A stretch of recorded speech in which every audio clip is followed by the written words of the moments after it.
Well, if you're like me, I could never explain to my mother just exactly what I did for a living.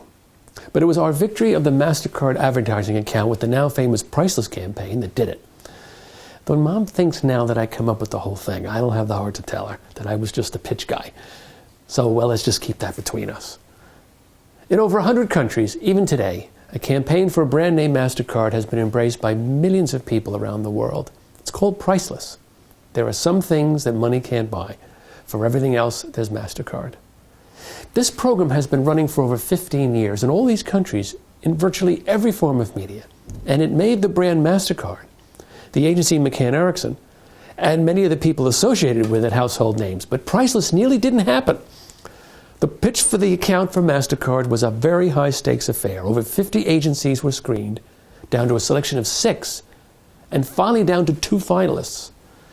News came from MasterCard management that the finalist whose recommendation with the best consumer test score would win. Now, this meant that the Priceless campaign we now know went into consumer testing against an advertising idea from a downtown rival. And the result after testing, the MasterCard Priceless campaign bombed in tests.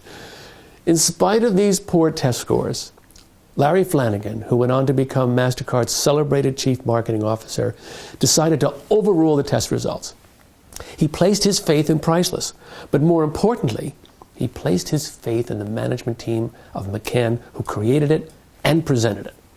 He convinced his board to award the business to McCann Erickson Priceless team. But why?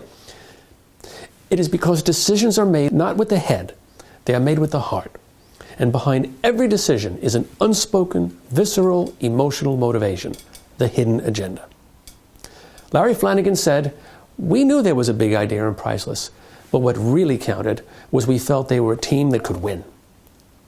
Now, to give a little perspective, I once spoke to a woman in a search to understand this notion more, who sold encyclopedias door to door in the 1960s. Her name? Enid Merron. Now, this wonderful woman brought it all into clarity. It's very simple, Kevin. It's all about wants and desires. A young mother doesn't want a set of encyclopedias. She wants her kid to be president. She knew that behind the decision for these books was a much more important emotional motivator. The hidden agenda is the unspoken, visceral, emotional motivation that resides in the heart of your audience. This emotional driver is the true motivator behind every decision of any kind. So the logic is this. A pitch is always about your target's wants, needs, or about the values they hold close. These wants, needs, and values are locked into your target's hidden agenda. Therefore, unlocking your target's hidden agenda wins every pitch. Now, in the early 1990s, the city of New York, as an example, was a city in chaos. The prevailing wisdom was that the city of New York was not governable. 3,000 murders a year, $2 billion in debt, 1.5 million people on welfare. Several of us, including a remarkable man by the name of Rudolph Giuliani, gathered together in his law office 2 years before the election. His real ambition was to make New York City a safe place for citizens to live the life of their ambitions. But in order for people to follow him, he had to understand and tap into the hidden agenda of what the people of the city, and that hidden agenda was very clear. We need more than excuses and explanations. We need someone to fix the problem or we're leaving. It was a desire for once and for all for a person to come forward and fix the problem. So, when the mayoral candidate and soon-to-be mayor ran on his platform, it was based upon the following principle. It can be done, and it will be done.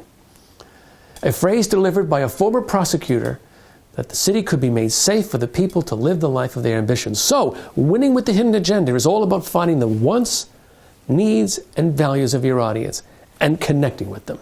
Everything that you are, which is your core, everything you believe, which is your credo, and everything you wish to be, which is your real ambition, and connecting this to the deep-rooted, visceral, motivating desire of your audience, the hidden agenda. So remember this.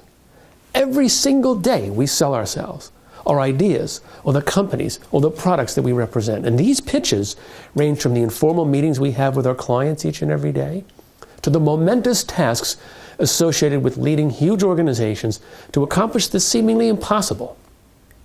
These all require that you stir people to join you and to act. Connect to the hidden agenda, the profound, unspoken desire that lies in the heart of your constituency, and you can move mountains.